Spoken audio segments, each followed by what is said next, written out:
ప్రధాని నరేంద్ర మోదీ 6 నెలలుగా అత్యంత రహస్యంగా కసరత్తు చేసి సడన్ షాక్ ఇచ్చిన పెద్ద నోట్ల రద్దు విషయం ముందే లీక్ అయిందా అంటే అవుననే సమాధానం చెప్పుకోవాలి. ఎందుకంటే గుజరాత్లో అక్టోబర్ 27న జాగరణ్ పత్రిక కాన్పూర్ ఎడిషన్లో మొదటి పేజీ వార్తగా వచ్చింది. అందులోని సారాంశం ఏంటంటే 2000 రూపాయల నోట్లు త్వరలో మార్కెట్లోకి వస్తాయని, ఇప్పుడున్న 500, 1000 రూపాయల నోట్లు రద్దయ్యే అవకాశం ఉందని రాశారు.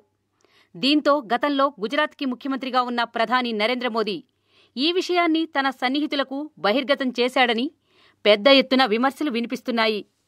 ఢిల్లీ ముఖ్యమంత్రి అరవింద్ కేజ్రీవాల్ ప్రధానమంత్రిపై విమర్శలు చేస్తూ మోదీ తనకు అత్యంత సన్నిహితులకు నోట్ల రద్దు వ్యవహారం ముందే లీక్ చేశారని, వారంతా తమ వద్ద ఉన్న నల్లడబ్బును ఎప్పుడో మార్చేసుకున్నారని, వారంతా సేఫ్ సైడ్కి వెళ్లాకే నరేంద్ర మోదీ ఈ సంచలనాత్మక నిర్ణయం తీసుకున్నారని కేజ్రీవాల్ ఆరోపించారు. మరిన్ని ఫ్రెష్ ఫిల్మ్ అప్డేట్స్ కోసం మా ఆరెంజ్ ఫిల్మ్ న్యూస్ ఛానల్ని సబ్స్క్రైబ్ చేసుకోవటం మర్చిపోకండి.